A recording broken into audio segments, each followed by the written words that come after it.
Dear brothers and sisters in the Lord, ప్రభునందు ప్రియమైన సహోదరి సహోదరులారా, today's verse for our meditation is taken from the book of Genesis, chapter 26, verse 3. నేటి దినం మన ధ్యానం కొరకు ఆదికాండం 26వ అధ్యాయము తెలుగులో 4వ వచనం నుండి తీసుకొనబడింది. I will give all these countries and I will perform the oath which I swear. నీ సంతానమునకు ఈ దేశములన్నీ ఇచ్చి నేను చేసిన ప్రమాణము నెరవేర్చదను.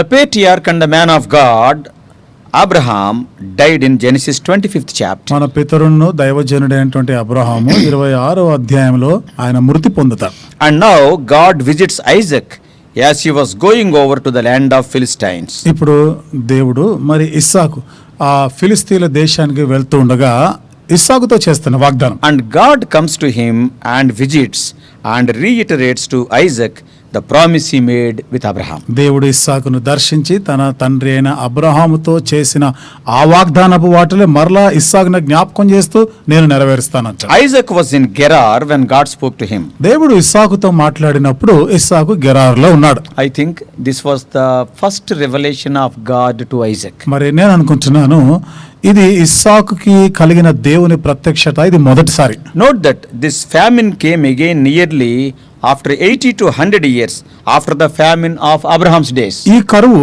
అబ్రహాము దినాలలో వచ్చిన కరువు తర్వాత దాదాపుగా 80 నుండి 100 సంవత్సరాల తర్వాత వచ్చింది మళ్ళా. This is what our meteorologists they will say in relation to the weather pattern. కాబట్టి ఇది మన వాతావరణ శాఖ శాస్త్రజ్ఞులు వాళ్ళు చెప్పే మాట కూడా అదే 100 సంవత్సరాలుగా ఒకసారి మళ్ళీ పునరావృతం అవుతుంది. Yeah, about the weather pattern they will talk about a 100-year period cycle. ఈ వాతావరణంలోని ఈ మార్పు ఈ విధానాలు ఇవి ఒక 100 సంవత్సరాల తర్వాత మరలా పునరుత్తం అవుతుంది. Another thing to notice, మరొక సంగతి మనం గమనించవలసింది. Abraham also went to Abimelech, but certainly not to the one that Isaac went to, because this is after 100 years later. Abraham కూడా అబీమెలెకు దగ్గరికి వెళ్ళాడు, కానీ ఇప్పుడు ఇస్సాకు వెళ్ళినట్టు అబీమెలెకు ఇది వేరు. ఎందుకు? ఇది అప్పటికి ఇప్పటికి 100 సంవత్సరాల వ్యవధి ఉంది ఇక్కడ. So therefore Abimelech is not the name of the king. It was sort of the title to the king of the Philistines. కాబట్టి అబీమెలెకు అనేది రాజు పేరు కాదు, కానీ ఫిలిస్తీన్ల రాజులకు ఉన్నటువంటి ఒక బిరుదు అది. So when the famine created hardship in Canaan, ఈ కనానులో వచ్చిన ఈ కరువు ఎంత కష్టమైన పరిస్థితిని తెచ్చినప్పుడు, and Isaac proved his faith and obedience and remained in the Palestine region on the south coast of Canaan. ఇస్సాకు తన విశ్వాసాన్ని రుజువుపరుచుకుంటూ కనానుకి దక్షిణాన ఉంటున్న తీర ప్రాంతంలో అక్కడ ఉండిపోయాడు. He believed that God would provide for him. దేవుడే తన కొరకు అన్ని కూడా సదుపాయాలు చేస్తాడు అని నమ్మాడు. Not only to him and his household in the land God promised him. తనకు మాత్రమే కాకుండా తన ఇంటి వారికి కూడా దేవుడు వాగ్దానం చేసిన ఆ దేశంలో ఇస్తానని. But he lacked faith to trust God to protect him from the violence that is there in that land. అయితే ఆ దేశంలో ఉన్నటువంటి హింసల నుండి మరి కాపాడబడతాను, దేవుడు కాపాడతాడనే దాని గురించినటువంటి విశ్వాసములో ఇతడు బలహీనమయ్యాడు, క్షీణించాడు. Like his father, he lied to protect himself. తన తండ్రి వలనే ఇస్సాకు కూడా తన యొక్క కాపుదల భద్రత కొరకు అబద్ధమాడాడు. Of course, God blessed Isaac as he has promised. అయితే దేవుడు తనతో వాగ్దానం చేసిన ప్రకారం ఇస్సాకుని కాపాడాడు. When the agriculture or when Isaac's farming successes stirred up the envy of the Philistines. మరి ఇస్సాకు యొక్క ఈ వ్యవసాయ విధానాలు అభివృద్ధి చెందుట తన శత్రువులు లేదా ఫిలిస్తీన్లకి అసూయ పుట్టించినప్పుడు, And Isaac and his men were forced to flee from place to place as the Philistines either sieged their wells or filled them in. ఇస్సాకు తన వారు కూడా ఇక బలవంతంగా ఆ ప్రాంతం విడిచి వెళ్ళవలసి వచ్చినటువంటి పరిస్థితి వచ్చింది. ఆ విధంగా ఆ ఫిలిస్తీన్లు వారిని బాధించడము లేకపోతే ఆ బావులని పూడ్చివేయడము చేస్తూ వాళ్ళు అక్కడికి వెళ్ళిపోయేటట్టు చేశారు. Gradually he was pushed out of the best Palestine pastures. క్రమంగా ఫలస్తీనా ప్రాంతంలో ఉన్నటువంటి శ్రేష్టమైనటువంటి ఆ పచ్చిక బయలు విడిచి వెళ్ళవలసి వచ్చింది. But God was still there with him. అయితే దేవుడు ఇంకను అతనితో కూడా ఉన్నాడు. Though he was forced back eventually to Beersheba, ఆయన బెర్షెబాకు మరలా బలవంతంగా ఆయన రావాల్సిన పరిస్థితి వచ్చినప్పటికీ God reassured him of his presence and encouraged him to preserve. దేవుడు తన సన్నిధిని తనతో ఉంచుతానని, తనని భద్రపరుస్తానని మరలా నిశ్చయతను కలిగింపజేశాడు. And the Philistine king, fearful of the power of Isaac's God, thought it wise to renew the treaty. ఈ ఫిలిస్తీన్ల యొక్క రాజు మరి ఇస్సాకు యొక్క దేవునిని బట్టి భయపడి ఆ ఇస్సాకుతో మరలా సత్సంబంధాలని ఏర్పాటు చేసుకోవాలని ఆలోచించాడు. And when Lord spoke to Isaac, that was a huge moment in Isaac's life. దేవుడు ఇస్సాకుతో మరలా మాట్లాడినప్పుడు ఇస్సాకు జీవితంలో అదొక మరో గొప్ప సంగతిగా ఉంది. During Abraham's lifetime, God's relationship with his people had been defined by God's relationship with Abraham. Abraham యొక్క కాలంలో దేవుడు అబ్రహాముతో కలిగినటువంటి ఆ సంబంధాన్ని అక్కడ మరలా వారికి వర్ణించినారు. Now Abraham is dead. Abraham అయితే ఇప్పుడు చనిపోయాడు. Isaac had to wonder at times whether God would deal in the same way with him too. మరి ఇస్సాకు తన తండ్రి అయిన అబ్రహాముతో దేవుడు వ్యవహరించినట్లుగా నాతో కూడా అట్లాగే వ్యవహరిస్తాడా అనేటువంటి ఆశ్చర్యంలో ఉన్నాడు. So God made it clear in this moment that all of the same promises which he made to Abraham still holds true. అయితే దేవుడు ఇక్కడ ఇది స్పష్టం చేస్తున్నాడు. అబ్రహాముతో చేసిన వాగ్దానాలు ఏ విధంగా నెరవేర్చాడో అదే నీ జీవితంలోనూ వాస్తవ రూపం God దాల్చింది. told Isaac, I'll be with you. దేవుడు ఇస్సాకుతో చెప్పాడు, నేను నీకు తోడై ఉంటాను, Don't worry. భయపడకు. From this, దీని నుండి God approved that Isaac is the promised son of the covenant, not Ishmael. మరి ఇస్సాకే వాగ్దాన పుత్రుడు అని రుజువుపరుస్తా ఉన్నాడు, ఇష్మాయేలు కాదు. The blessings of Abraham belong to Isaac and his seed. Abraham యొక్క ఆశీర్వాదాలన్నీ కూడా ఇస్సాకునకును తన సంతతికి చెందినవి. As believers, we must remember that just because we are enjoying the unfailing promises of God does not mean that you will not encounter problems. విశ్వాసులంగా మనం గుర్తించవలసింది, తప్పిపోయినటువంటి దేవుని వాగ్దానాలని మనం అనుభవిస్తూ ఉండగా ఇంకా మనకి సమస్యలు శ్రమలు రావు అనుకోకూడదు. Isaac was in the promised land and he was harassed and beset with problems. ఇస్సాకు వాగ్దాన దేశంలో ఉన్నాడే కానీ చుట్టూ శత్రువుల చేత బాధించబడుతూనే ఉన్నాడు. In spite of all these things, God will bring you out. ఈ పరిస్థితులన్నీ ఉన్నప్పటికీ దేవుడు ఆ పరిస్థితి నుండి ఇస్సాకును బయటకు తెచ్చాడు. Here we see God's faithfulness. ఇక్కడ దేవుని నమ్మకత్వాన్ని మనం చూస్తాం. His faithfulness will not be changed by the situations. పరిస్థితులను బట్టి దేవుని నమ్మకత్వం మారిపోదు. His faithfulness will not be altered by our imperfections. మన యొక్క అసంపూర్ణమైనటువంటి జీవితాలను బట్టి, మాలిన్యం పరచబడిన జీవితాలను బట్టి ఆయన యొక్క ప్రణాళిక మార్పు కాదు. Moreover, his faithfulness transforms us.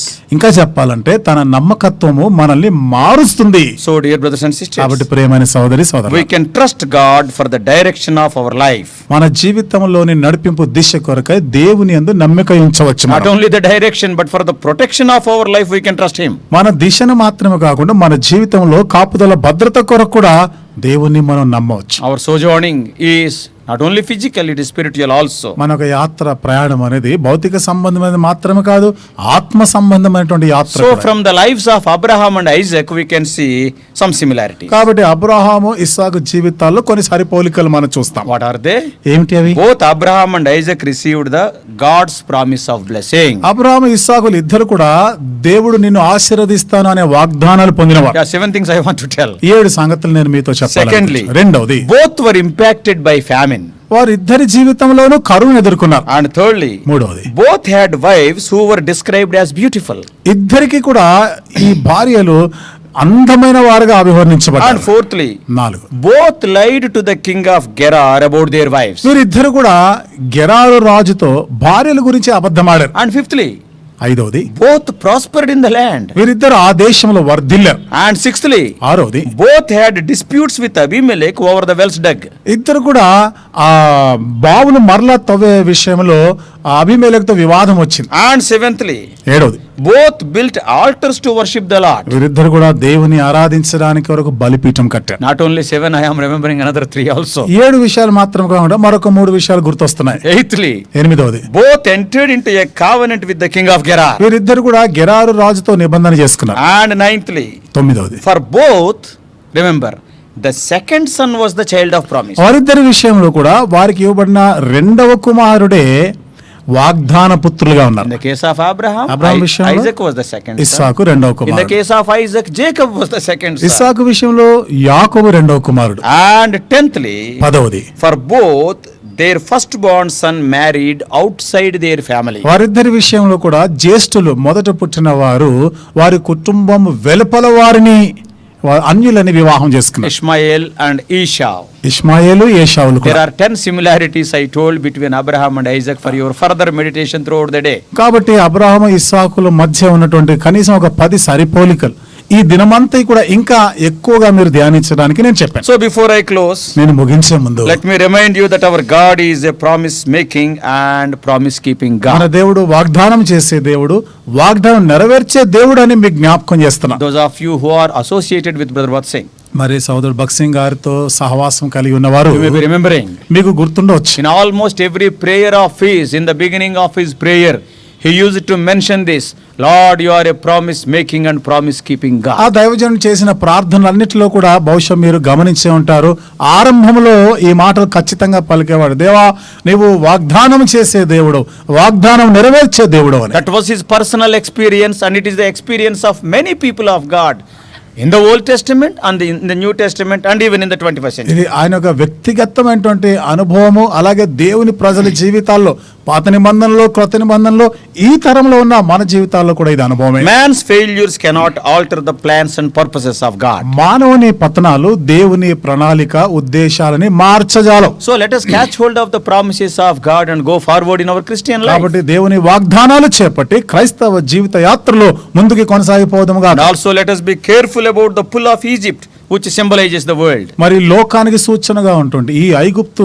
మన లాగుతా ఉన్నప్పుడు ఆ విషయంలో జాగ్రత్త పడదాం. When famine came, Abraham went to Egypt. కరువు వచ్చినప్పుడు అబ్రహాము ఐగుప్తునకు వెళ్ళాడు. When famine came, Isaac was tempted to go to Egypt. కరువు వచ్చినప్పుడు ఇస్సాకు కూడా ఐగుప్తు వెళ్ళడానికి So శోధించబడ్డాడు. whenever the Israelites faced trials in the wilderness, they too were tempted to return to Egypt. అలాగే ఇశ్రాయేలీయులు కూడా అరణ్యములో శోధించబడిన ప్రతిసారి అనేక పర్యాలు ఐగుప్తుకే వెళ్ళిపోతామని వారు శోధించబడ్డారు. What about you and me? నీ సంగతి నా సంగతి From ఏమిటి? these things we must understand that the pull of Egypt, the attraction of Egypt, the magnetic power of Egypt is so great.